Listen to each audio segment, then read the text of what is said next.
Ayan.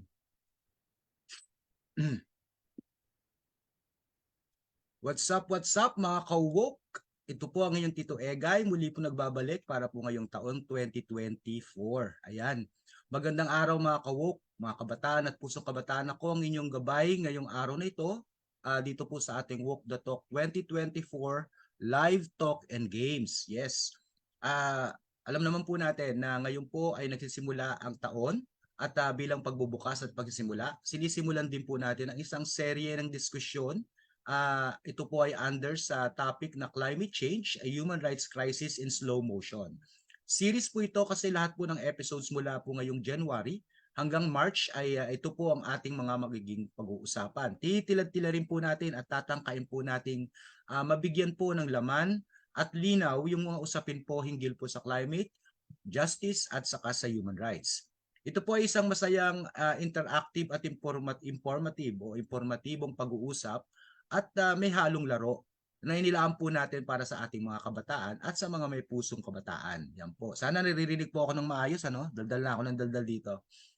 Yung mga oras po na ito hindi lang ordinaryong pag-uusap, kundi isa po itong pagtitipon at pagsasama-sama kasi nga po ay meron po tayong mga kapartners. Mamaya makikilala po natin sila.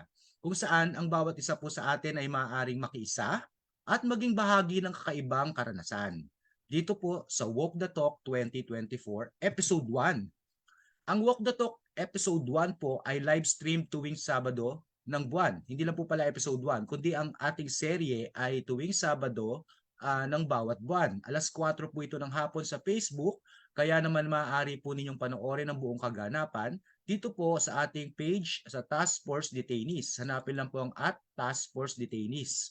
Ito po yung ating official Facebook page.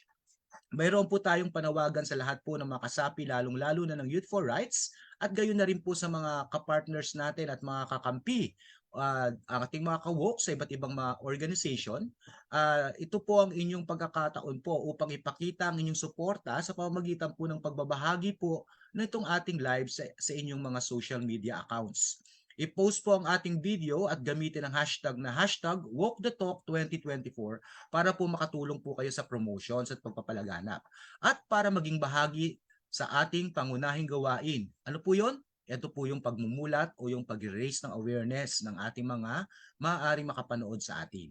Ang layunin po natin ay makapanood po sana lahat ng members ng Y4R kasi malalayo po tayo sa isa't isa at ang gusto po sana natin, ang mga members po ng ating Youth for Rights ay tuloy-tuloy po na nag-aaral. At ito po ay sa pakikipagtulungan natin sa ating mga partners. At higit pang mapadami po ang likes ng ating mga pages o ating mga social media accounts kasi reflection po ang pagdami ng likes at follows ng ating mga reach at saka ng inaabot ng ating mga ganitong diskusyon o pagtatangka para sa pagbumulat. Kaya tulong-tulong po tayo, sama-sama tayo, i-share po natin ang ating live ngayon na po. Hinihikayat din namin kayo na imbitahang manood ang inyong mga kaibigan, kakilala, kapatid, kapamilya, at syempre yung mga ka-network po natin diyan sa iba't ibang lugar na kung saan man tayo nandoon ngayon. Magtulungan po tayo sa pagpapakalat ng balita na meron pong isang katulad ng Walk the Talk na pwedeng panoorin. Isang kakaibang pag-uusap tungkol sa karapatang pantao na may kasamang mga palaro. Kaya't i-share na natin ang ating live sa ating mga social accounts at pages. Ang hashtag po natin today bilang karagdagan na hashtag, ayan, simulan po natin para i-welcome po natin ang ating episode ngayon. Pakilagay naman po sa comment section. Nire-request po natin ang participation. Alam niyo naman po pag gumagamit ng hashtag, nakakatulong po yan sa visibility. So lagay po natin sa hashtag natin, di ba kanina? Hashtag Walk the Talk 2024 bilang pag-welcome natin sa taong ito at unang-unang episode po natin ngayon. So ang karagdagang hashtag pa ho natin na may kaugnayan po sa ating pagdidiskusyonan at pag-uusapan ngayong episode ay ang hashtag Climate Justice Now. Yan, tandaan po natin hashtag Climate Justice Now. Ang una po nang makapagpo-post ng hashtag na ito, yung hashtag Climate Justice Now, pwede po kayo magdagdag ng inyong opinion, shoutout at etc. Itag po ninyo ang inyong mga kakilala at kaibigan para po maengganyo silang manood sa atin, makuha natin yung kanilang atensyon. Yan po ang unang-una nating activity at ang makikita po natin na unang-una magpo-post sa ating comment section ay magwawagi po ng ating pa-load ng kaunti. Kaunti lang naman po. So mamaya po titingnan po natin sino-sino ang unang-unang, sabihin na nating tatlong magpo-post ng hashtag Climate Justice Now at magtatag sa kanilang mga FB friends at manalo po ng ating maliit na papremyo na pa-load. Ngayon, bago po tayo tuluyang magsimula, hayaan niyo po akong i-play muna ang isang YouTube video para po makapagpahinga naman tayo ng konti. Okay, 2 minutes lang po naman ito. So magbigyan nyo lang po ako at ang iba po sa inyo, pihado, napanood na po ito. Ito po yung video inilabas ng ating organisasyon tungkol po sa human rights and climate justice. Para po mas mabigyan pa ho tayo ng kalinawan, makatulong sa ating pagmumulat, panoorin po natin ang video ng Task Force Citizens of the Philippines tungkol dito. Pero teka po isi-share ko lang po. Ayan. Ayan. Sandali po.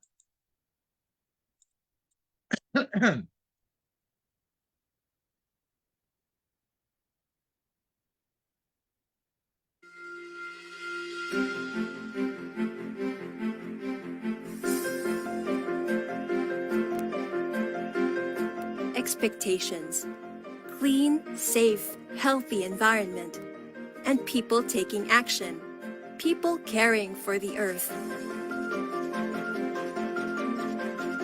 Realities, mining, deforestation, pollution, big companies, dirty energies. Environmental rights mean access to the unspoiled natural resources that enable survival, including land, shelter, food, water, and air. Climate change describes a change in the average conditions, such as temperature and rainfall, in a region over a long period of time. NASA scientists have observed Earth's surface is warming, and many of the warmest years on record have happened in the past 20 years. Death.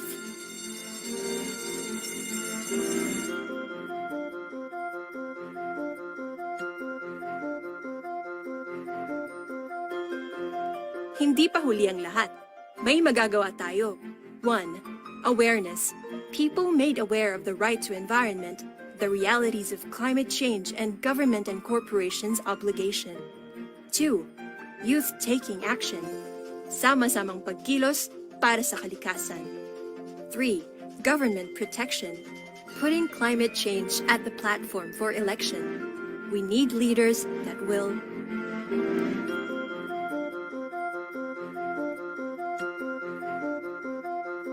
help in the information dissemination. Comment, like, and share this video TFDP FB page. Volunteer. Email us at tfdp.1974@gmail.com. Take action. Use the hashtag #ClimateJusticeNow. Educate, advocate, organize.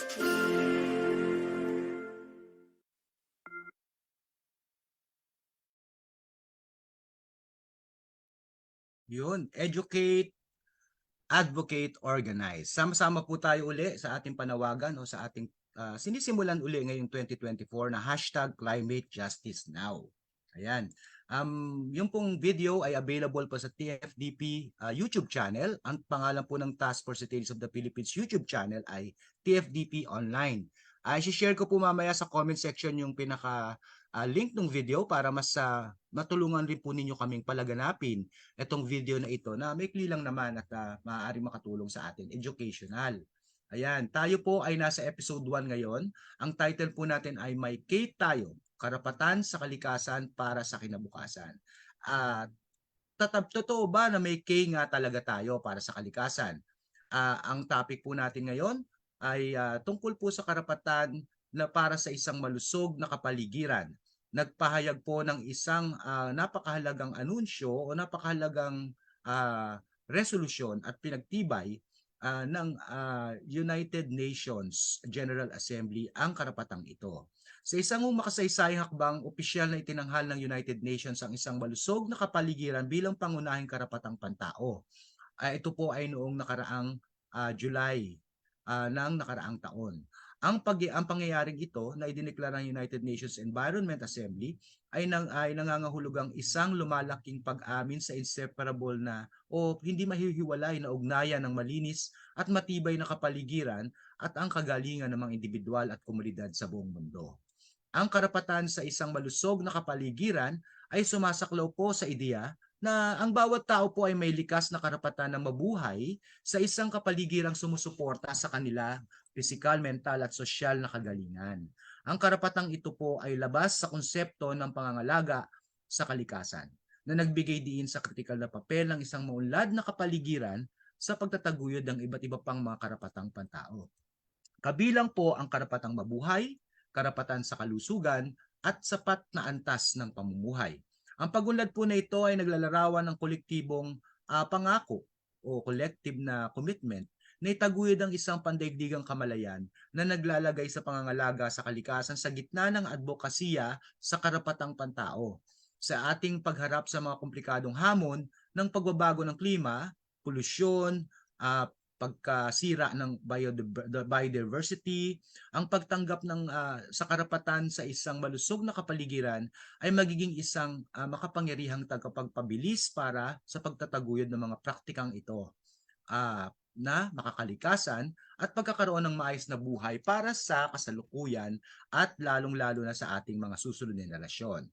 Ang ating pong mga kasama sa diskusyon po para sa episode na ito, nabanggit na po natin na meron tayong mga partners, no?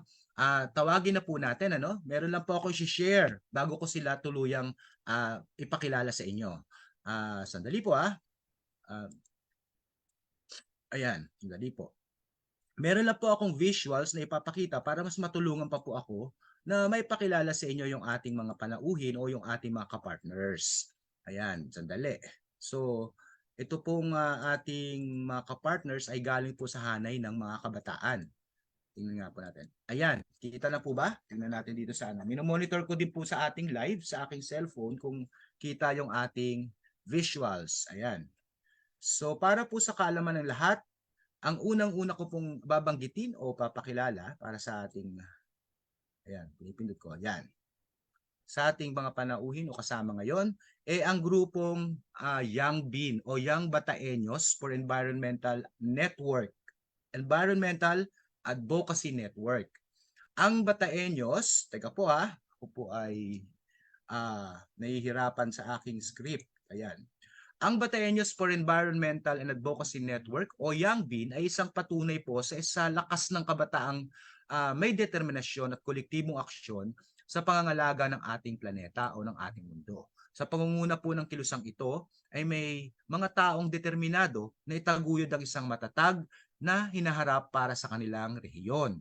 Ito po ang grupo ng YBean. Ayan, isa-isahin po natin. Yan po, palakpakan po natin sila, virtual clap. Mamaya batiin nyo pag pinakilala ko na po ang representative nila kasi katatapos lamang po ng kanilang General Assembly.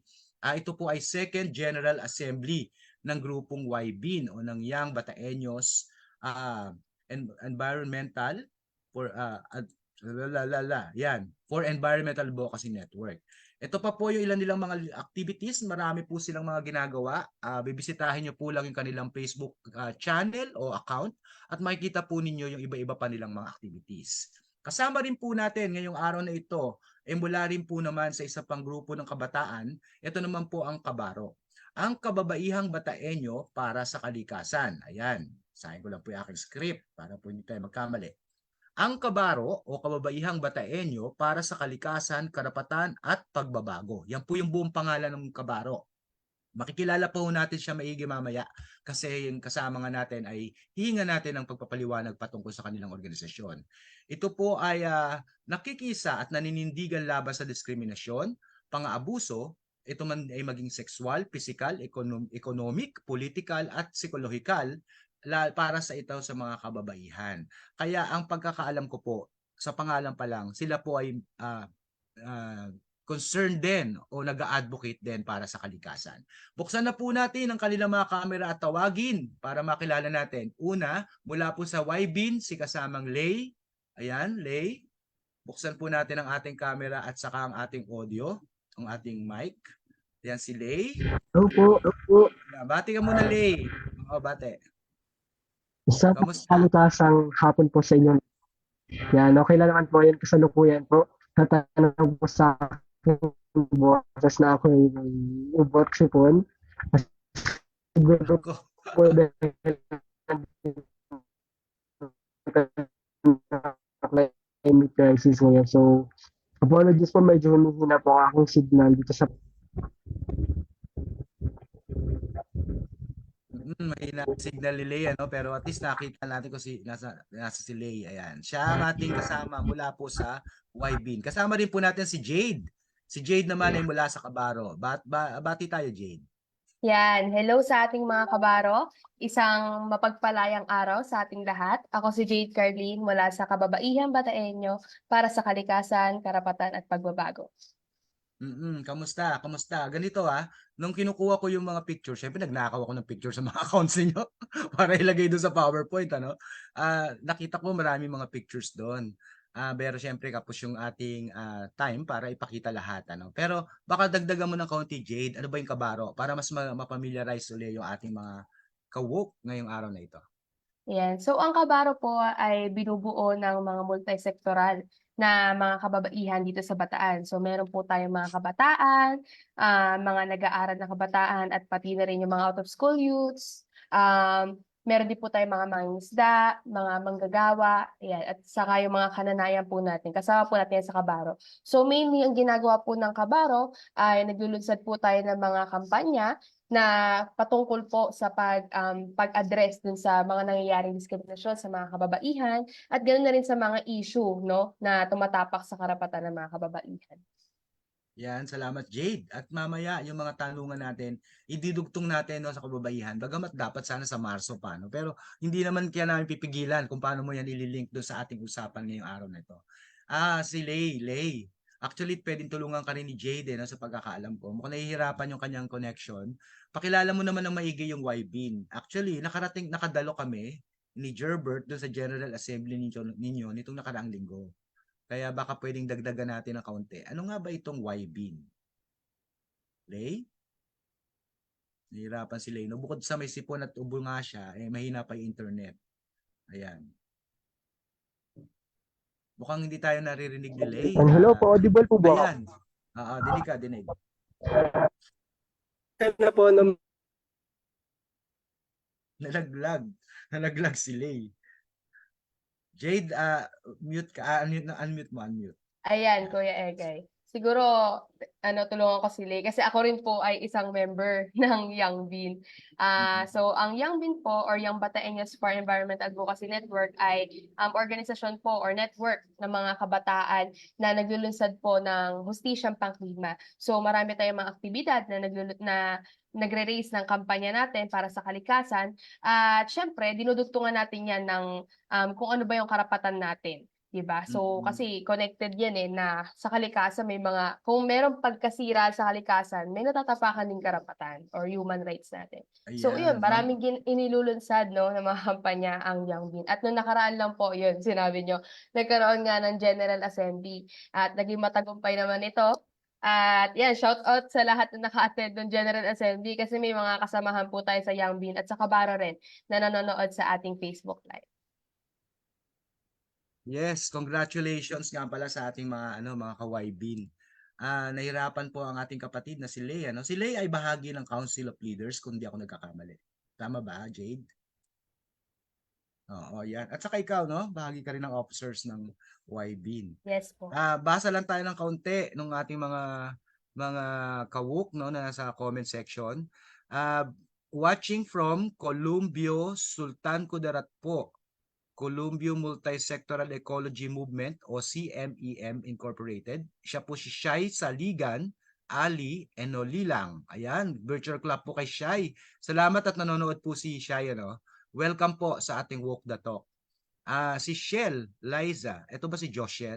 Si Joshel yung presidente ng YB, ano? Iimbitahan din natin siya dito sa ating mga series. Pero pag-usapan natin maigi, napaka-busy po ng YB na para bang katatapos ng may activity kagad ulit, di ba? Kaya yan, sige. Sabi ni ano pala, no? Merong isa pang chat group, sabi ni CJ Tabara, Jake. Sabi niya, go Jade. Oo, nababasa ko rito, nag-alert No, pero sabi naman ni Shahani May Saligan, Ali, and Oloy lang. Siya naman, siya pa rin yung kanina, no? Iba pa to. Watching from Columbio, Sultan Kudarat. Columbia Multisectoral Ecology Movement. Uy, maraming salamat dyan sa grupo ninyo, ha? At baka gusto ninyong sumama rin sa amin sa Walk the Talk. I-message nyo lang po ako, Edgar Cabalitan, or i-message yung Task Force Detainees of the Philippines. Pwede po tayo mag-partner. Pwede po tayo mag-collaborate, lalo tungkol sa kalikasan at kabataan. Gerbert Briola is watching. Supportive. Alam niyo ba kung nasaan si Gerbert ngayon? Nasa ibang bansa. Kasi sinamahan niya. By the way, singit ko na, no? Congratulations. Isa sa mga projects po ng Task Force Detainees of the Philippines, yung speech contest naman doon sa advocacy at campaign namin, doon sa Safe in Custody. Ito po yung ating Freedom from Torture campaign. At nagkaroon po ng speech contest, nagkaroon ng elimination dito sa Pilipinas, may 2 tayong representative. Lumaban po sila sa Kuala Lumpur. Ang kanilang mga contestants po ay galing ng Malaysia at saka Thailand. Ang grand champion po, yung ating kapatid na si Fei Fei, siya po ay taga UP Manila. Grand champion ng Pinoy. Yan. Parang ang pagkakabasa ko dun sa update, saan hindi ako magkamali, no? Ang second place ay taga Malaysia at saka yung third place. Ayan. Pero Pilipina ang nanalo. Yan. Congratulations. I-announce po natin at papakita natin yung picture niya, no? Sabi naman ni Gerbert, ayan na nga, sabi ni Gerbert, watching from Kuala Lumpur, Malaysia. O, di ba? Talaga in-announce pa niya, no? Sabi naman ni Justin Ruiz, Young Bin Pips supporting, watching from Limay, Bataan. Salamat po sa mga taga-Waybin. Young Bin Pips supporting, watching from Limay, Bataan. Si Don Makaspak naman. Kilala mo to, no, Jade, no? Si Rachel Ann Bermudo, Young Bin din ito. Watching from Limay, Bataan. Gerbert Briola, hashtag Climate Justice Now. Tapos tinatagin niya ngayon si Yeye, si Decab, si Julius, at saka si Vic Obina. So, ibig sabihin ng nanalo si Gerbert Briola. Siya ikaw na ang nag-hashtag ng Climate Justice Now. Ayan. Pero malagay ko gusto, pamimigay lang din niya yan yung load. So, yung susunod na mababasa natin na nag-hashtag Climate Justice Now, yun na lang ang bigyan natin ng load. Siyempre si CJ Tabara, watching from Pangasinan po. O tamo, si Jake yan, nasa Pangasinan siya ngayon. Si Jake po ay bahagi naman ng Alyansa Tigil Mina. Ayan. Kakolab din natin yan. Mag-uusap din po tayo ng Alyansa Tigil Mina para sa collaboration. Puro mga NBI groups ang ating kausap. Ano? Young Bean Pips supporting watching from Limay, si Alexander Bazer. Ren Carol Romero, Young Bean Pips ulit, supporting watching from Limay, Bataan. Jeffrey Reyes, sabi niya, hashtag Walk the Talk 2024. Justin Ruiz, hashtag Walk the Talk 2024. Hashtag Climate Justice Now. Si Justin Ruiz na lang ang ating panalo, hindi si Gerbert Briola. Baka pwedeng mamaya, Jade, tulungan mo ako paano natin i-reach out si Justin Ruiz para mapadala yung kanyang load. Ayan, 100 peso load lang naman. Ayan, so si Jeffrey Reyes, Walk the Talk 2024 Climate Justice Now. Teka lang, pabalik tong basa ko. Hindi ko alam nauna ba si Jeffrey or si Justin. Pero sige, panalo na rin si Jeffrey Reyes para dalawa na sila. Siyempre si Jade hindi nagpahuli, nagko-comment din siya. Shoutout sa lahat ng maganda sa Kabaro. Okay, shoutout dyan sa mga magaganda sa Kabaro. Alexander Bazer, inulit lang niya yung 2 hashtags. Si Joanne Claire Salvador, nag-Climate Justice Now din siya. Julius, nanonood si Julius. Si Julius naman po ay taga-Alyansa Tigil Mina at taga-Task Force Detainees of the Philippines din. Ganun din, 2 hashtag. Hashtag Walk the Talk 2024, hashtag Climate Justice Now. Shai Saligan L. Enolilo, ganun din siya, 2 hashtags po ang binanggit niya. Yes, okay. Sabi ni CJ Tabara, go Jade Carlin. Nanonood si Bernardo Itokal. Si Bernardo Itokal po ay galing naman ng Balay. Si Richie Supan, galing din ng TFD. Welcome back, Walk the Talk, sabi ni Richie. Ate Sylvia Escobar. Yan, nanonood din sa Ate Sylvia. Ate Sylvia po ay galing naman po sa isang parish, sa Holy Spirit, dito sa Quezon City. Ako, member ng Young Bean. Ang kapal talaga ng mukha nito ni Gerbert. Nilagay ba sa comment? Member daw siya ng Young Bean. Ano siya? Has-been. Has-been siya, has-been. Okay, sabi ni Jake, ATM Youth Network support. Ayan, sumusuporta daw po. Mamaya basahin pa natin iba pang iba pang comment para tayo ay pumasok na sa ating discussion. Excuse me. Ayan. Ang unang-una nating pag-uusapan para sa seryeng ito, una kasi mukhang pipilitin natin maging 1 oras lang yung ating walk the talk ngayon. Ano? Kasi parang ang isa sa mga resolution natin for the year, paikliin siya kasi mukhang masyadong dragging pag 2 oras. Sa bagay, hindi naman po ito lang ang ating Sabado, next Saturday uli. So abangan natin yung continuity or continuation itong ating discussion. Pero para po mabigyan ng introduction, ang climate justice at ang karapatang pantao po, mayroon po silang koneksyon. Ang koneksyon po sa pagitan ng karapatang pantao at katarungan sa klima ay nakabatay sa pagkilala na ang epekto ng pagbabago ng klima o climate change ay lubos na nakakaapekto sa mga komunidad at individual na mas mahina o yung tinatawag nating mga vulnerable at saka mga marginalized sectors na nagdudulot ng panganib sa kanilang pangunahing karapatang pantao. Ang katarungan sa klima ay nagbibigay diin, kanina climate change, di ba? Ito naman climate justice ay nagbibigay po ng emphasis o diin sa ethical at moral na responsibilidad na harapin ang hamon kaugnay sa klima sa isang makatarungan at patas na paraan. Makatarungan is justice, patas is equitable. So ibig sabihin, sige, sabi nga sa human rights, lahat tayo ay pantay-pantay. Pero meron pong mga mas nangangailangan ng tulong o ng tugon dahil sila po ang mas vulnerable at mas mahihina. Narito ang mga pangunahing bahagi ng koneksyon sa pagitan ng karapatang pantao at katarungan sa klima. At yan ay kayang-kayang i-discuss o dagdagan pa ng ating mga kasama sa YB at saka sa Kabaro. Bakit kamo? Eksakto at specific na may mga issue na nangyayari sa Bataan na konektado dito sa ating pinag-uusapan ngayon. Sige, ang una po ay ang karapatan sa buhay at kalusugan o the right to life at saka ang ating right to health. Sige nga, Jade, baka pwede mo akong tulungan. Bagamat parang alam na ng lahat, lalo na ng mga nanonood, mga YBin din naman yan mga Alyansa Tigil Mina. Pero para pa dun sa mga hagip pa natin na hindi nakakaunawa, yung karapatan sa buhay at kalusugan, right to life at saka right to health ay ang pangunahing mga karapatan na tinatamaan nitong climate change o ng epekto ng climate change. Paano ba sa eksakto yan sa bandang bahagi ng lugar ninyo or sa pananaw ng Kabaro at saka ng YB?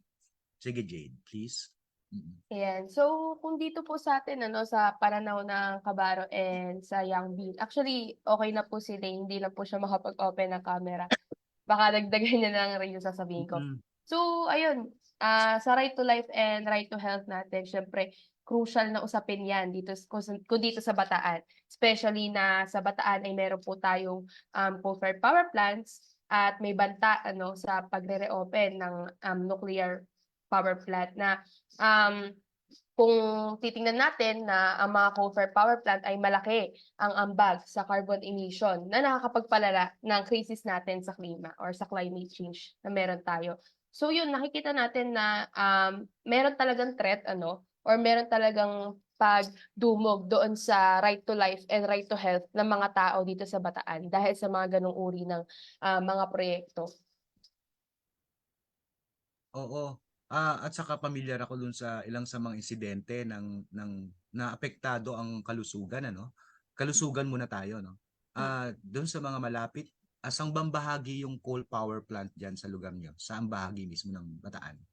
Sa Limay po and sa Mariveles, may mga community Mm. po tayo doon na malapit po talaga sa coal-fired power plant. Parang nagkaroon ng pagkakataon ang TFD na makaka-interview, no? Hindi lang naman TFD, pero syempre sa experience ko or information na alam ko, na-interview natin or nakuhaan natin ng panig ang community, no? Na ano bang epekto sa kanilang kalusugan. Ito yung syempre planta ito, 'di ba? Bumubuga ito ng maduming usok, no? Kung Puso. tama ako. Nararamdaman ito syempre direkta ng mga nasa komunidad na nasa tabi niya, no? Nagkakaroon ng respiratory ailments, no? Maaaring hindi hindi na maiiwasan, ang tatamaan talaga ay itong respiratory o yung ating kalusugan sa paghinga, no?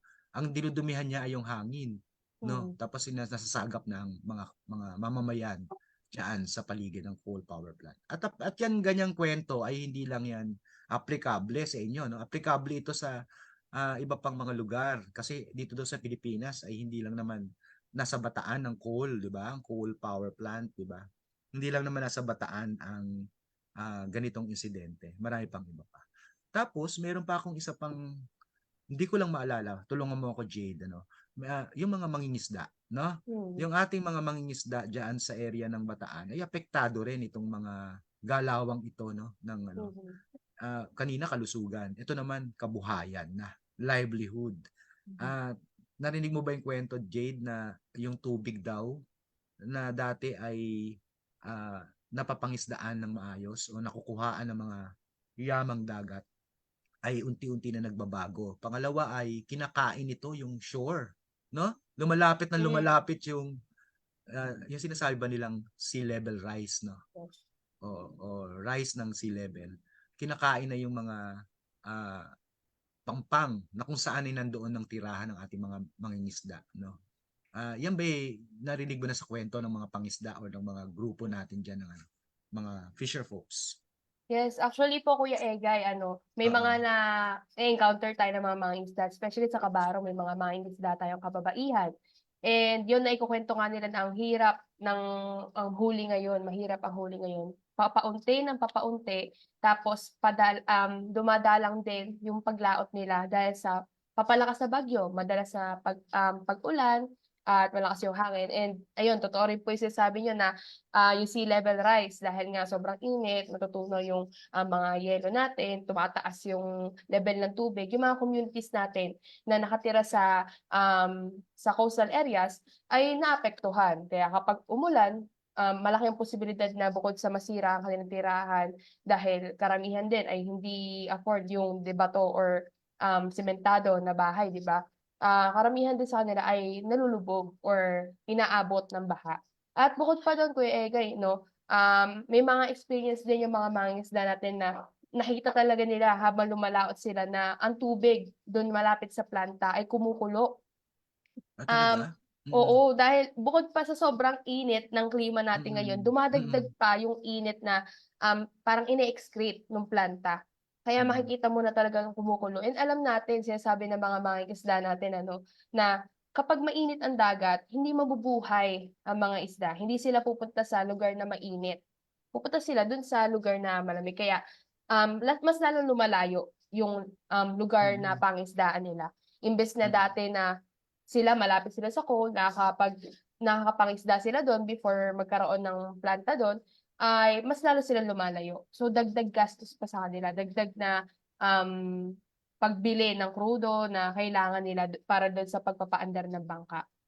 And yun, Mm. actually Kuya Egay na yung sinabi mo kanina na hindi lang naman yung Bataan talaga yung apektado sa plantang 'to. Kasi hindi Mm. naman sa Bataan lang yung hangin. Hindi lang sa Tama. Bataan lang Mm. yung pag-ikot ng hangin. Lumilipat talaga yan sa ibang lugar. Kaya yung usok, yung kemikal, lahat yan ay mararanasan talaga ng Bataan at ng mga karatid pa niyang mga lugar.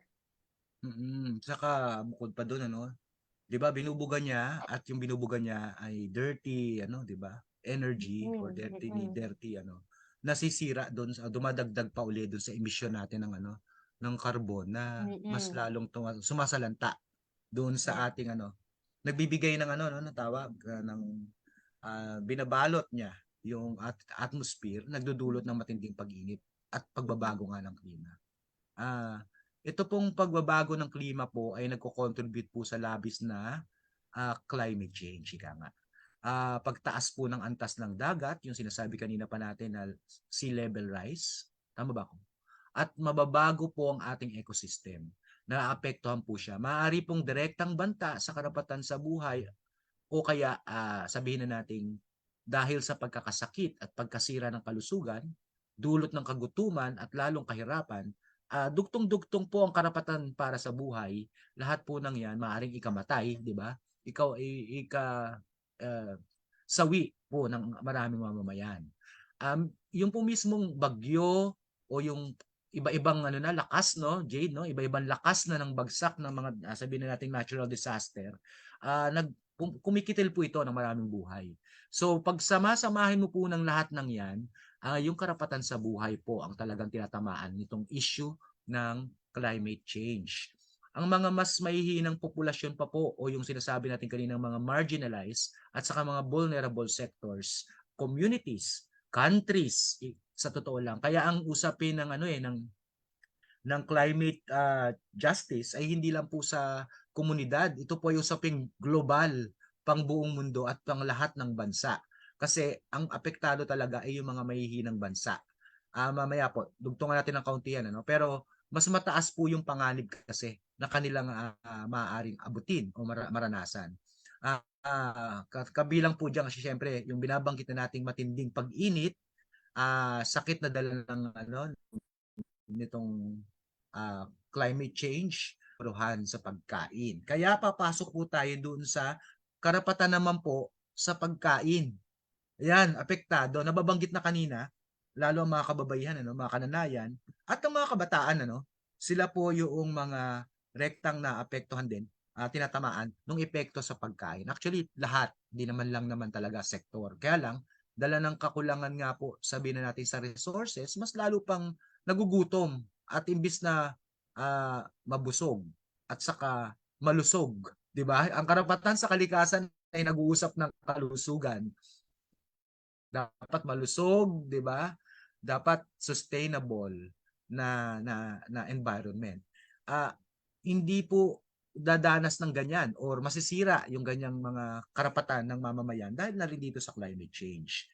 Ayan. Kaya nag-uusap din tayo ng hustisya 'di ba? Kasi hustisya kasi dapat mas dapat pinagtutuunan ng pansin itong mga mas nangangailangan. Bakit? Dahil kasi yung mga nagtamasa, 'di ba no? Jade. Kaya naman nasira ang ating kalikasan dahil doon sa profit driven o pagiging sakim sa kita. So, kailangan natin ng hustisya diyan. Bilang bahagi ng hustisya, bahagi rito yung mga pulisiya at sa pagtugon ng mga sabihin nating major emitters, no? Yung mga mayor na nagbuga at sumira sa kalikasan. Bago natin balikan si Jade at saka si Lay, mamaya tingnan natin ready na ba si Lay. Basahin lang natin dito, no? Nagagalit ay nagre-react si ayan, sabi ni Jake, ATM Youth Network support. Ayan, go Jade Carlin, sabi niya. Yan. Sabi naman po ni Shai sa Liga, sure po, usap tayo syempre, soon. Yes. Nanonood din po si Jean Ray Cantillo at saka si Victorino Obina ng Pasig. Ayan, meron din po kasi tayong Youth for Rights sa Pasig. At saka mga kapatid natin sa grupo nila dyan sa lokal. Sabi ni Richie, huwag kayo maniwala sa kanya, di po yung totoo. Yung pong sinasabi ni Gerbert na siya daw po ay member ng Young Bin. Tanggap naman daw yata ng Young Bin si Gerbert. Ayan, si Carl Joshua Borgado, hashtag Walk the Talk 2024, hashtag Climate Justice Now. Tuloy-tuloy lang po ang paggamit natin ng dalawang hashtags na yan. Mamaya po i-raffle din natin kung sino pa pwede nating bigyan ng ating papremyo dito sa ating discussion ngayon. Ganun din po si Rachel Ann Bermudo, nag-hashtag po siya ng dalawa, Walk the Talk 2024, Climate Justice Now. Uy, nanonood po si Decab at saka si Vic Ubina po sa atin ngayon. Salamat kay at saka belated happy birthday din sa ating kapatid na si Derek. Ayan. Oo, kanto. Next episodes, ipapalabas naman natin yung ilang sa mga clips ng discussion natin. Ang dami na pong diskusyon tungkol po dito sa climate justice at saka sa climate change, no? Pasok na tayo, Jade. Kamusta ba ang mga sabi kanina, 'di ba, umuunti na ang huli. Usapin ito ng pagkain. Yung ating mga mangingisda na madalas ninyong makasama, no? Kamusta ba sila?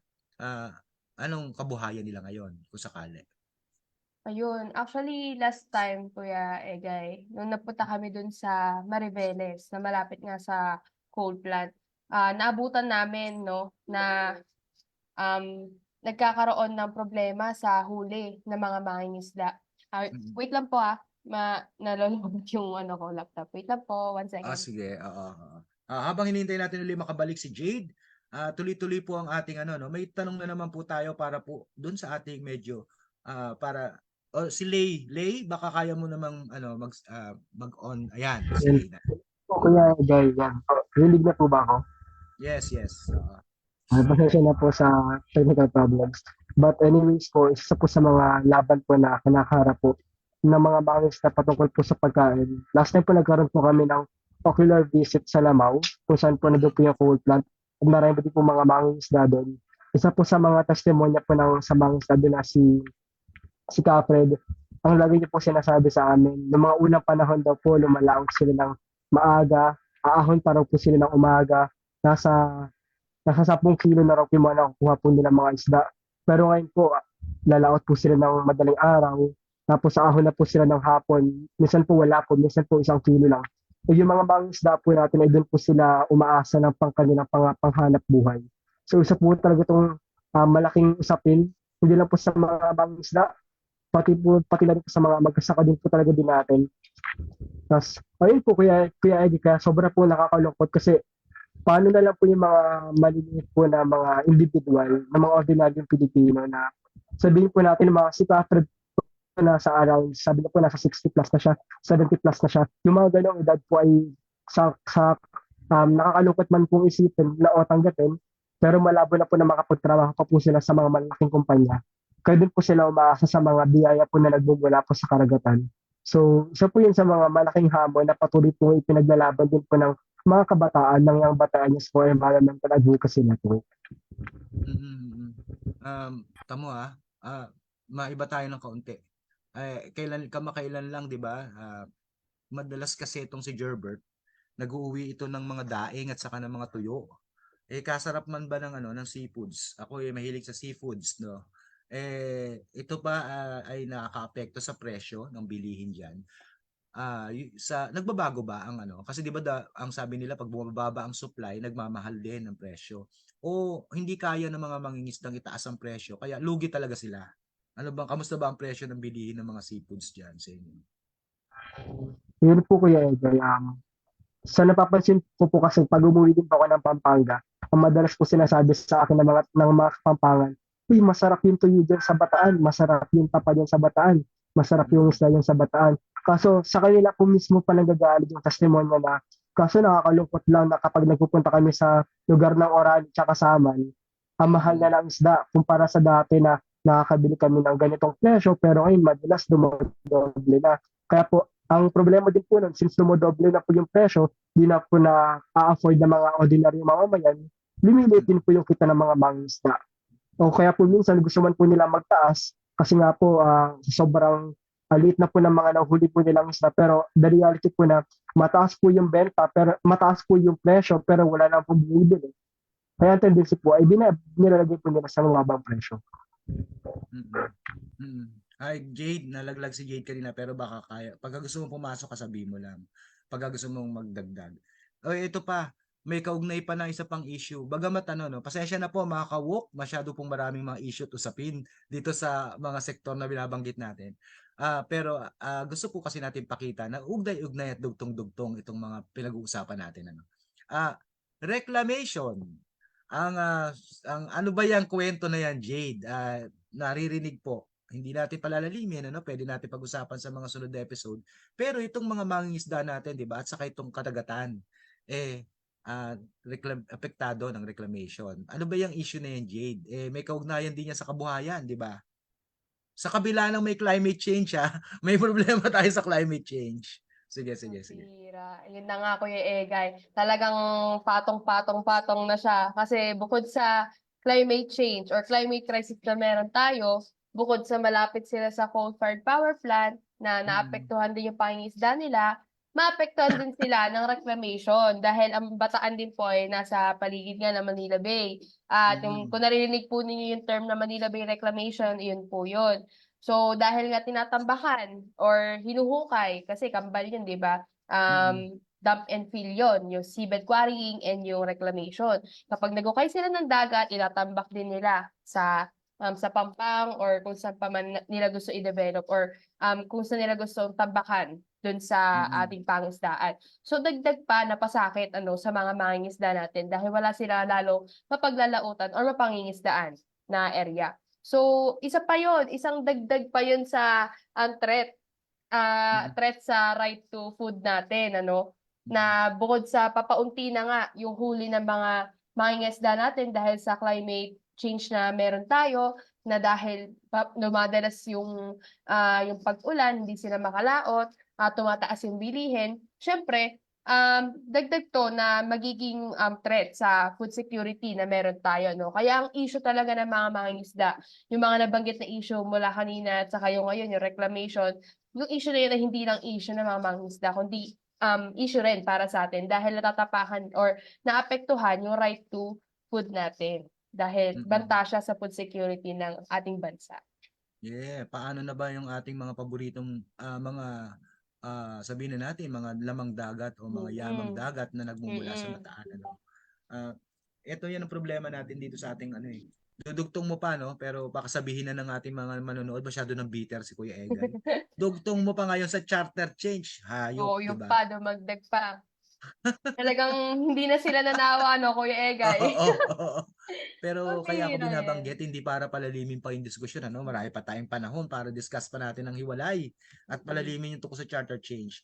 Pero ang isa po sa pinakadahilan kung bakit po gustong baguhin ang konstitusyon nitong mga may pakana, gusto nilang buksan yung ownership ng ating mga businesses at saka mga lupa dito sa bansa na nililimita ng present constitution natin. So, yung foreign ownership, biro mo yan. Kaya ako binabanggit, asan na ba ang puso at saka damdamin nitong ating mga ah, sabihin na natin mga nasa pamahalaan, nasa otoridad, no?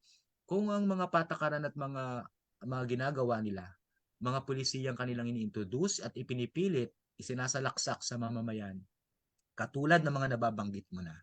At ngayon, bubuksan pa ang konstitusyon, ano? Para mas lalo pang dumagsa daw ang investment. Pero dinidebunk po yan. Pero dito pa lamang nakikita mo na nasa ng bias. Ito po yung isa pa sa pinakadahilan bakit magkaugnay ang karapatang pantao at saka itong usapin po ng ating kalikasan dahil sa binanggit na natin kanina plus ito po ay obligasyon ng pamahalaan para respetuhin, proteksyonan at saka isakatuparan. Pag binalikan po natin yung basic human rights orientation natin, meron po tayong tinatawag na respect, protect, fulfill. Ito po ang obligation ng pamahalaan. At iakma nyo po ito dito sa nangyayari sa kalikasan. Pag tinignan nyo maigi, yung binabanggit na experience ng Bataan, parang asa ng respect, asa ng protect, asa ang ano doon, ang fulfillment na obligasyon ng ating pamahalaan. Biro mo yon, source ng livelihood, tatambakan mo or huhukayin mo dahil dyan sa sinasabi nating Manila Bay Reclamation Projects. Tinututulan po yan kasi marami pong maapektuhang mga mangingisda at saka mga komunidad na umaasa doon sa Manila Bay. Apektado sila directly, apektado din tayo dahil sa supply at saka sa mangyayaring pagbabago. At apektado din tayo kasi mas dapat pang inaayos yan, hindi para sa usapin ng profit or pagkakakitaan, kundi dapat inaayos yan, di ba Jade, para sa proteksyon natin sa lumalalang sitwasyon ng climate Tama. change, di ba? Pero nasaan ang galawan? Ang galawan nakatingin pa rin sa kita or profit. Ang galawan nakatingin pa rin sila doon sa para sa iilan, di ba? Yung marginalized na dapat ay pinoprotect, yun yung naapektuhan. Sige Jade, parang may gusto ka pang idagdag. Ayun nga, Kuya Egay. Totoo yun, ano, na talagang imbis na makamenos pa dun sa palala ng palalang krisis sa klima, parang lalo pa nadadagdagan dahil sa mga proyekto na ganun ginagawa, na kahit na sila yung mangingisda, sila na yung walang makain, di ba? Tama. Asan Oo. yung ano doon, grabing pagdagdag pa sa pasakit na nararanasan ng ating komunidad. Kaya grabe talaga yung usapin ng pag-violate ng human rights kapag usapin, no, ng kalikasan. At sinasabi natin yan kasi nga nasa bahagi tayo noong sinasabi rin na climate justice. Kaya magkaugnay siya no. Pag sinabi mong may hustisya sa klima o may hustisya sa ganitong mga nangyayari sa klima, kailangan binibigyan mo ng tuon at pansin yung mga walang kalaban-laban or yung mga mahihina, vulnerable o yung mga tinatawag nating mga marginalized sectors. Kasi pag inangat mo pa yan hanggang sa global, 'di ba? Yung pulisiya mo dapat nag-a-adapt or epektibo siya sa mga pangangailangan ng mamamayan. May tinatawag nga tayo na na just, 'di ba? Just the transition. Hindi naman tayo nagpipilit na agad-agaran na magkaroon tayo ng ng mga pag-aksyon nang hindi natin kinukonsidera yung mga pagiging makatarungan naman ng ating magiging mga proyekto at tinutulak na alternatiba. Katulad halimbawa ng renewable energy, di ba? O, Yes. sige, oo. Paano ba yung renewable na yan, Jade? Sige, kwento mo ko na konti. Yan. Siyempre, alam natin, no, yung mga example ng renewable natin, yung mga solar, yung wind, Mm, hydro, yan, meron tayo niyan. So, nakikita kasi natin ang renewable as sustainable na pagkukuhanan. Alam mm, natin na yung coal-fired power plant, fossil fuel yan, fossil fuel yung ginagamit yan, na nauubos. At galing pa sa ibang bansa. Bukod pa doon, ang laki ng mm, carbon emission mula pa lang sa pagmimina, sa pagta-transport, hanggang sa mismong paggamit nung gatong na mm, yon sa mismong planta. So napakalaki ng dagdag niya sa krisis sa klima natin. Eh, andito na may renewable energy option, di ba? Na mm, natural resources yung hino-hone natin para makapag-create ng electricity. Di ba? Pero mm, mm, dahil nga, katulad sa sabi ni Kuya Egay kanina, dahil nga profit-driven, hindi na mm, kasi kikita. Wala nang kita kapag ah, dire-diretso na lang or hindi nauubos yung source ng electricity na meron tayo, araw, hangin, nandiyan lang yan di ba? Di mm, ba? So, hangga't profit-driven yung sistema natin ay walang climate justice. Kaya mm, sinasabi natin na kapag may climate justice, dapat may system change. Kambal mm, yun. Yun po. tama, tama. Oo. Yan, maganda yan, napangapyawan mo na naman. Pero bigyan natin ng time sa iba pang mga Mm. ina-announce po natin, 9 episode po itong ating dadaanan hanggang Marso. So, madami pang pagkakataon na palalimin naman natin. Tilad-tirahin pa natin yung mga binabanggit natin ngayon. Pero babalik ko ng kaunti sa Bataan Nuclear Plant. Naman, ito naman pong dekada ba? Sabihin na natin panahon pa ng martial law, 'di ba? Tinutulan at hindi na ituloy itong nuclear power plant na ito. Tapos ngayon binabalik. Ang kapagkakatulad nito dun sa sinasabi mong coal yung supply ng energy, 'di ba? Supply Mm. ng elektrisidad. Sabi natin, tinutulak natin na mag-convert or mag-transform na or lumipat, mag-shift na sa isang malinis na energy sources, 'di ba? Tigilan ng coal. Aba, ang alternative daw ay nuclear naman. Pambira. Talaga, no? Kamusta ba 'yan? May petition kayo mamaya papakita natin, babanggitin natin Mm. pero paano ba 'yan? Kamusta naman 'yang nuclear power plant na 'yan? Ang Dagdag dami pa natin yun eh. binabanggit. Oo, di Oo. ba? Ang dami kasi niya, patong-patong talaga siya, Kuya Oo. Egay. Pero Oo. kung hindi niyo naririnig, mga katok, no? Kung nabalitaan niyo yung Fukushima wastewater dumping. Ayan. So, nung Fukushima, nangyari oo. yung nuclear meltdown dun sa Japan, sa Fukushima nuclear power plant dun, yung wastewater na radioactive ay itinapon sa Pacific Ocean. 'Di ba? So, Mm. dagdag pa 'yon na na problema natin sa ating kalikasan. Ngayon tanong Mm. natin, kung itong nuclear power plant na 'to ay pagaganahin o muling bubuksan, Mm. dahil may narinig tayong mga chika 'di ba, parang muling bubuksan daw 'yan, yung Mm. nuclear power plant na 'yan. Ang tanong, tayo Mm. ba, kaya ba nating i-handle yung wastewater na mapo-produce niyan? Talaga bang clean Mm. 'yan para sa atin? At talaga bang magmumura yung kuryente? Kasi sandamakmak na yung coal-fired power plant dito sa Bataan, ang taas pa rin ng kuryente ng Bataan. Nai-stress na nga yung nanay ko Mm. kakabayad. 'Di ba? So, hindi Oo. kasi kung titingnan natin yung dagdag na kuryente na ipo-produce ng Bataan Nuclear Power Plant, 60 megawatts Mm. lang.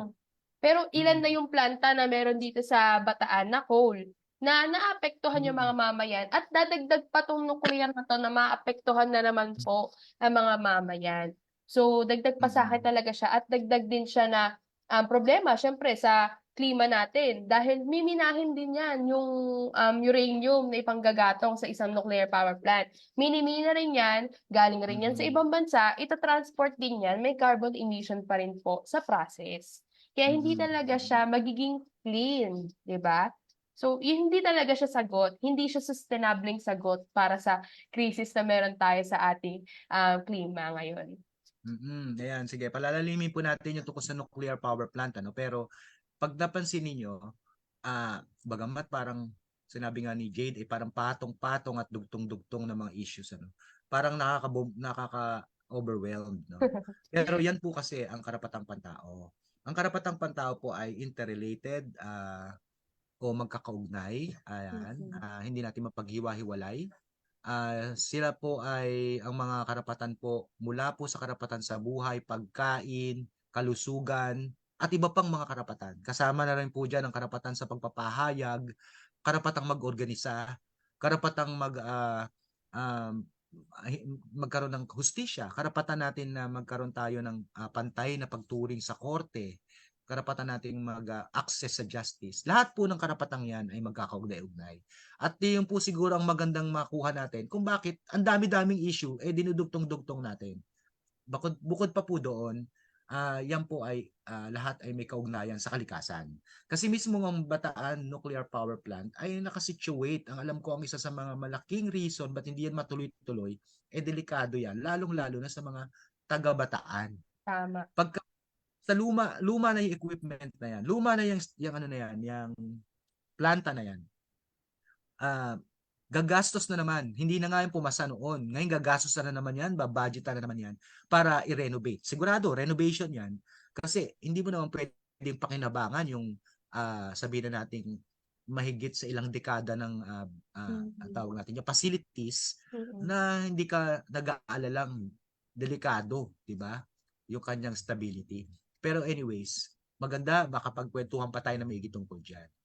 Ngayon, dahil 5 o'clock na, sinubukan nating tangkain na mabilis na makapag-usap at medyo marami na tayong nabanggit, 'di ba? Hingan natin ng ano ba ang magandang alternatibo? Ano ba ang ating panawagan? Bago ko tawagin sila Jade para sa kanilang mga sariling mga panawagan, ang sinasabi po na ng ating diskusyon, ang mga concrete actions and solutions po para ma-address po ang krisis ng klima, crisis. Kasi crisis na siya.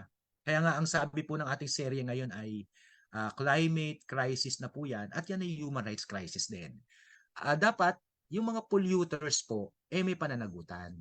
I-explore po natin yung iba't ibang mga pamamaraan, legal man yan o policy level, framework level para sa kalikasan para makamit po natin ang hustisya. Ano pong ibig sabihin po natin dito? Paliwanag ko na po at medyo baka pagkwentuhan din natin. Ah, may pananagutan sa mga nagpapakalat o nagpapalala ng nagpo-pollute ng ating kalikasan. Nangangahulugan po ito ng mga legal actions. Nangangahulugan po ito ng pampulitikang struktura na itataguyod ang katarungan sa kapaligiran. Ito rin po ay nangangahulugang paglikha po ng mga mekanismo na legal na nag-oobliga sa mga individual o entidad na magkaroon ng responsibilidad sa pinsalang pangkalikasan o polusyon. Sabihin, maaaring may penalty, may parusa o may mga batas, 'di ba, na magbabawal at mahigpit na papatakaran para hindi na po lumala pa ang sitwasyon. Kaya kasama po rito yung mga regulations, 'di ba, laws, mechanisms, at iba pang mga may kaparusahan at may mga accountability measures para po sa mga violators. Dahil katulad po ng human rights, 'di ba? Kasama po yung protect. Pag sinabi niyo ating respect, yung gobyerno dapat hindi na siya ang lumalabag. Pero siya pa magbubukas ng nuclear power plant. So hindi niya na ni-respect yung right mo, 'di ba? Dapat nga protektado tayo doon sa mga violations na ibibigay sa atin ng mga coal power plant. Mga private 'yan di ba? Nagsasabi na yung mga mangingisda, nagsasabi na yung mga magsasaka, nagsasabi na ang grupo nila Jade, ang Kabaro at saka ang YB. Nagsasabi na mga taga-Bataan. Meron pong epekto ito sa aming kalusugan, buhay, di ba? Pagkain, mga karapatang pantao. Dapat po, proteksyonan nyo kami from this. Hindi yung parang kayo pa yung kumakampi ba o hindi natin maintindihan ano bang nangyayari. So, may bahagi rin po ng human rights dyan sa accountability, na yan, na kami po ay bahagi bilang mamamayan. So, may partisipasyon. So, kung tunay na unity ang pinananawagan nitong ating pamahalaan, nung siya ay tumatakbo pa lamang, asan po ang pagkakaisa kung hindi naman po kami kasama? Baka pagkakaisa lang po ninyo yan. Pagkakaisa lang po yan ng mga may hangarin o merong motibo sa kapital. No? Jade, ikaw, ano bang gusto mo idagdag doon sa panawagan natin sa accountability? Mamaya si Lay, tanong din natin. Sabi nga nila, di ba, Kuya Egay, dapat yung action may kasamang responsibility. Pero sila wala silang responsibility. Di ba? Tama yung sinabi mo, Kuya Egay. Nagsasalita na. May bumoboses. May nagpapahayag. Pero bakit parang ano sila, nakatakip yung kamay nila sa tenga nila, 'di ba? Parang wala pa Mm. ring aksyon o wala pa ring nakikita na accountability para sa mga polluters na 'to or para sa mga kumpanya na 'to na naggagawa or nakakadagdag sa krisis natin sa klima, 'no? So, maganda na sana ay mapakinggan yung boses ng community at Mm. siyempre, magkaroon ng aksyon, yung talagang aksyon na solid or sustainable para sa atin, yung hindi na magpapatuloy yung mga ganitong uri ng, mga proyekto na dadagdag pa Mm. sa krisis natin sa klima at siyempre sa tatapak sa karapatan natin bilang tao. Mm. Singit ko lang po, bago natin patawagin si Lay, sabi ni Sansan, watching from Zamboanga City, si Bicobino naman, at tataas pa ang kuryente sa February. Maluloka na Mm. naman ang nanay mo, Jade. So, para pala sa ito, Jade. Oo nga naman, no? Kung Opo, tataas pa ang mga hirap kuryente. niyan. Mm. Sige. Lay, baka may gusto ka sabihin? Ayun po, siguro po sa akin na isa na po ma-remind ko yung mga nanunungkulan kung kanino ba dapat sila naglilingkod, di ba? Kung sa masa po ba o sa mga malalaking tao o mga malalaking korporasyon. Kasi Mm. masa po ang nagbukbok sa kanila sa posisyon. Masa po ang naglagay po sa kanila ng parang sabihin natin ng kapangyarihan na gumawa ng batas. Yes, existing po siguro yung batas, pero wala po kasing ngipin ng batas eh. Kumbaga, nandiyan po ang batas pero wala po siyang ngipin.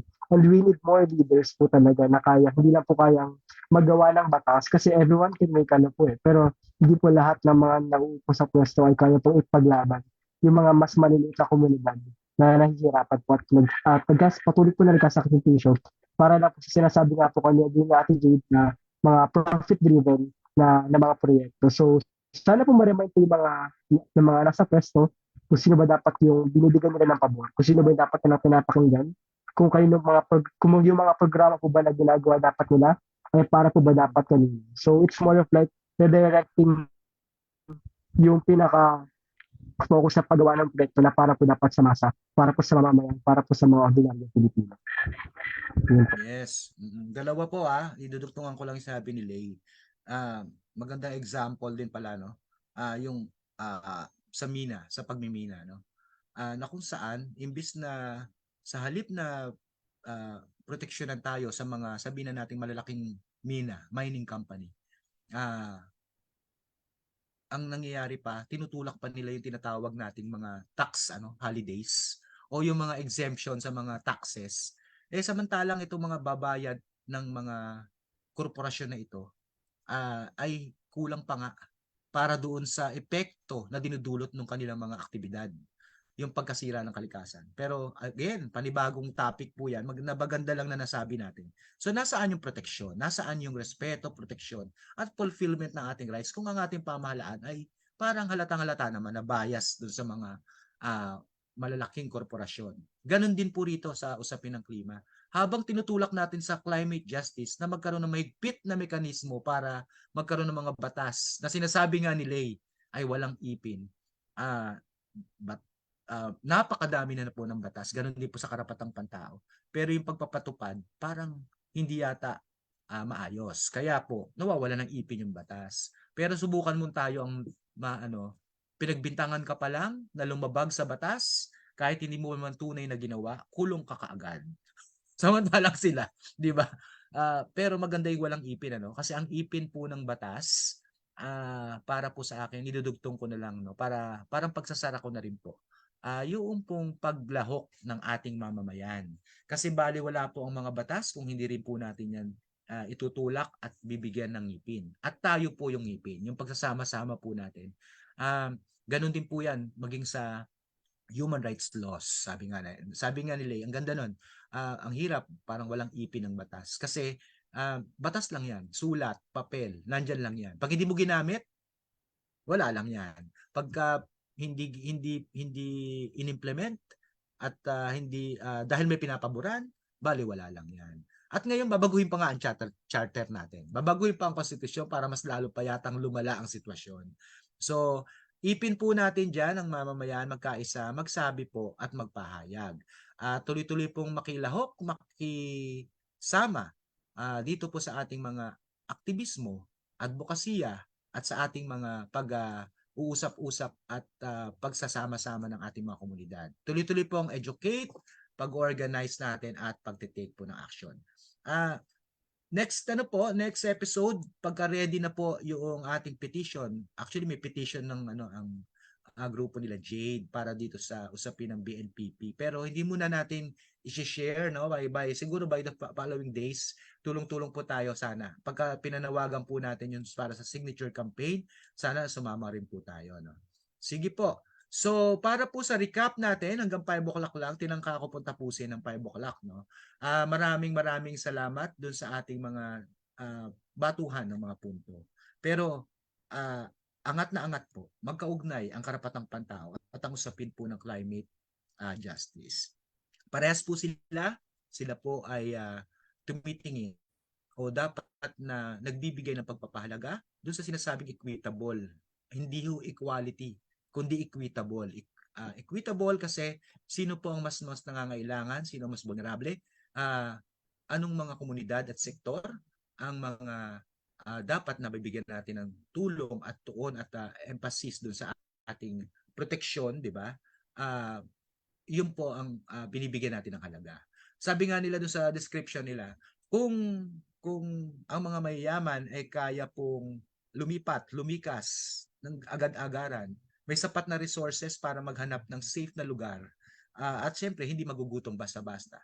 Sa kabila ng epekto nitong klima, ang mga mangingisda, ang mga kababaihan, ang mga kabataan, ang mga nasa komunidad, lalo-lalo na po ng apektado at direkta, nagugulat po sila.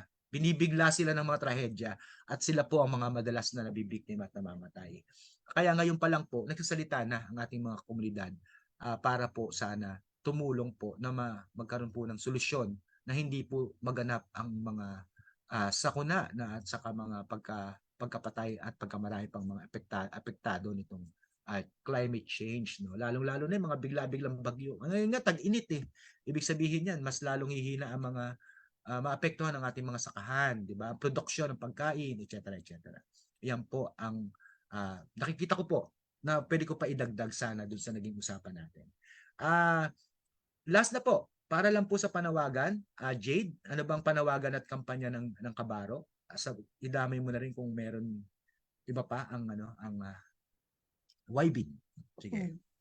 So, yun. So, ngayon po, tutuntungan natin na sa Kabaro po, ang tinutuntungan po natin na mga kampanya ay syempre yung pagprotekta sa karapatan ng mga kababaihan dahil meron po tayo Magna Carta for Women and pati na rin po yung usapin natin sa hustisya pangklima and syempre yung systemic change na magkaroon ng tunay at makataon na sistema para sa atin. Yung totoong demokrasya, di ba? So, yun po yung mga kampanya na tinututungan po ng Kabaro and sana ay makasama namin kayo sa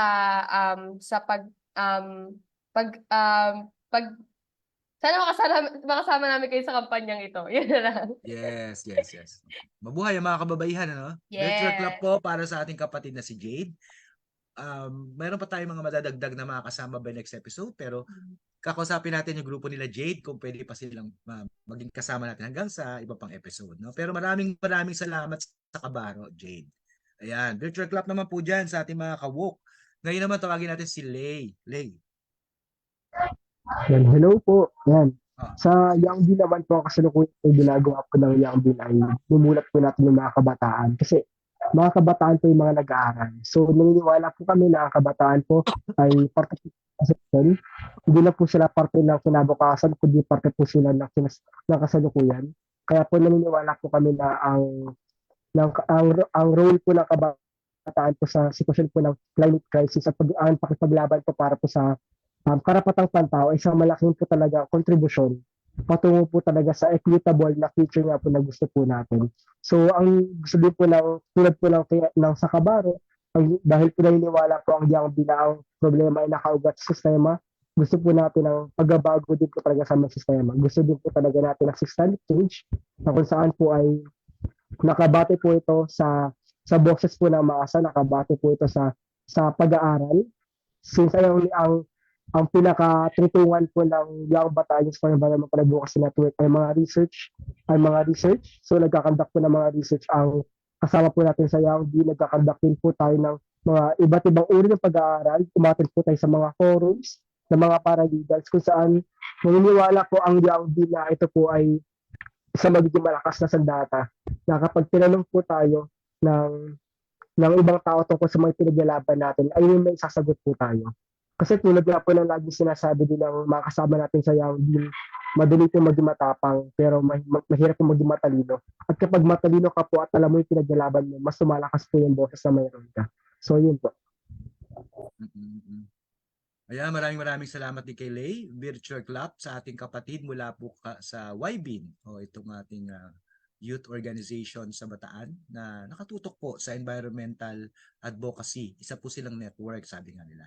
Virtual Club po dyan, mga ka-woke, no? Malapit na po tayo matapos, pero pagbigyan naman po natin, subukan natin na inaayos ko po ngayon, pagbigyan nyo ako, bago tayo tuluyang magpaalam, binubuksan ko yung ating random comment picker para naman po meron tayong pag-giveaway, ika nga. Doon sa ating mga masisipag mag-comment, no? Teka lang ha. Medyo inaayos lang po natin. Facebook comment picker, ayan. Kasi matagal-tagal pong hindi nabuksan ito. So, kailangan ko Lay, baka gusto ninyong bumate habang ako ay Jade, habang ako ay naghahanap ng ating. Yan. Siguro simulan ko na po Kuya Egay. Na Sige, binabati sige. po natin yung mga kasama po natin sa Young Team. Sobrang active po nila despite of busy schedule. So saludo po talaga sa lahat ng mga kabataan sa Bataan kasi isa rin po ako sa mga para naging produkto ng mga nauna po mga kabataan po sa akin. Mga nauna mga kabataan. Pero sinabi ko na yan. Pero kumbaga isa rin, ayun, produkto po ako na Ate Jade. Yung sa Ate Jade po nag-invite sa akin sa Young Team. So saludo po talaga, sana patuloy po na mas lumakas po talaga yung boses po ng mga kabataan natin sa Bataan. Di ba, Ate Jade? Ayan, shout out sa lahat ng mga taga-BPSU dyan. Yan, yung mga kabataan kasi natin sa Bataan ay yan, may mga nag-aaral natin ng college din sa BPSU. So, shout out sa lahat na nanonood sa Young Bin BC. Yan, may mga nanonood tayo Young Bin BC. And syempre sa mga ka-Young Bin natin at sa mga kabaro natin. Sana ay makasama pa namin kayo sa mga susunod na activities. At syempre, stay updated sa mga page natin. Ano nga yung sabihin ng BP, ano? SPA? BPSU, Bataan Peninsula State University po. Doon po ako nag-aaral. Oo. Oo nga, At doon po dami ako nga. parang, Sige. Hello? yes po. Ano yung sabi mo, Lay? Ang sabi po natin, Jade, doon po siya nag-aaral. At sabi ko naman po, parang doon po ako lilipat. Oo. Talaga? Kasi gusto niya po lumipat ng BPSU. Go na na. Tuloy mo na yan. Energy daw ay no. Oo. Ayan, medyo naayos ko na to. Ano natin ang mangyayari. Ayan. Okay. Bigyan nyo lang ako ng mamimili lang tayo ng 5 mananalo sa ating mga commenters ngayon, no? Sana umabol pa yung iba pa, no? So may parapol tayo ng kaunti para sa isang sa load. Yan, nakikita ba? Yan. Ito po yung ating comment pickers ito. Ang tawag dito ay commentpicker.com. Start po natin, lalabas po yung pangalan ng una po nating mananalo para sa ating mga commenters. Si Shai Saligan, Ali Enolilang. Ayan. I-message po nyo ako, Shai, kundi dito sa Task Force Attorneys of the Philippines Messenger, pwede nyo pong hanapin yung Edgar Kabalitan. Ayan. Next po, ang susunod po nating panalo, number 1 na yan, virtual club sa kanya. Pick another winner. Pangalawa po, si CJ. Ayan, si Jake. Okay, Jake. Alam ko naman, may connect tayo kay Jake. So, pangalawa na yan. Pick another winner. Ayan, si Joshel nanalo. Pangatlo, ayan ha. So may nanalo rin kanina, di ba, no? Jade, tulungan na lang tayo para natin makonect yung nanalo kanina para sa YBIN ba yan? Tapos ngayon si Joshel, ibig sabihin. Mamimit din na yan ng natin, ng mga ka-walk natin. Parang nag-guess yata namin si Joshel sa sa CLTV, hindi dito. Oh, si Jade nanalo. 4 na. Isa na lang po. Ayan, isa na lang. Usap tayo Jade mamaya, saka medyo may load support din tayo kay Jade kasi sa guest natin. Dali po Isa na, last na po ito. So, ayan, nakadalawa si Shai, Saligan, Ali, Enolilang. Ayan. Ang comment niya, walk the talk 2024 at saka hashtag climate justice. Stop na natin, Ayan, pwede na ma-reviewin na lang yung live para mahuli natin kung sino mga nanalo. Congratulations po. At dito na po tayo magpapaalam. Maraming salamat po. Pasensya na kayo. Medyo binilisan lang natin. Eksperimento ako. Gusto natin tingnan kung kaya natin in 1 hour ay makapag-discussion. Mukhang kaya naman kasi mahaba nga at marami pa tayong mga Sabado. So bilang huling pananalita, maraming salamat. Magkita-kita po tayo next episode. Ito pong sa episode 2 natin sa Saturday, karugtong pa din po ng ating po dito sa ating climate change at saka yung human rights crisis, no? At saka papatuloy po yung ating pagpa-partnership with other organization. Mamimit po ninyo yung mga karagdagang mga partners natin at palakpakan po at pasalamatan natin ulit mula po sa YB, ayan, ang mga kapatid natin at mga aktibong mga nagsipag-comment. Maraming salamat sa mga taga Young Bean. At syempre, yung mga kapatid natin sa Kabaro. Ayan, maraming salamat. Sana humigpit pa yung ating mga partnership para po at magpatuloy. No? Mula po sa Task Force Citizens of the Philippines at saka sa Youth for Rights, maraming salamat. See you sa susunod po na episode. Ayan. Teka po, magko-close na po tayo. Kailangan lang po natin i-play yung ating title video. Ayan. Medyo mahirap talaga yung parang anday-day mong pinipindot. Ewan ko naranasan nyo na yung Jade, no? Ang dami-dami natin pinipindot dito sa Ayan. Sige po, magkita na lang po tayo at maraming salamat sa pag-stay po sa amin. Maraming salamat pag-sama sa amin ng 1 oras may get.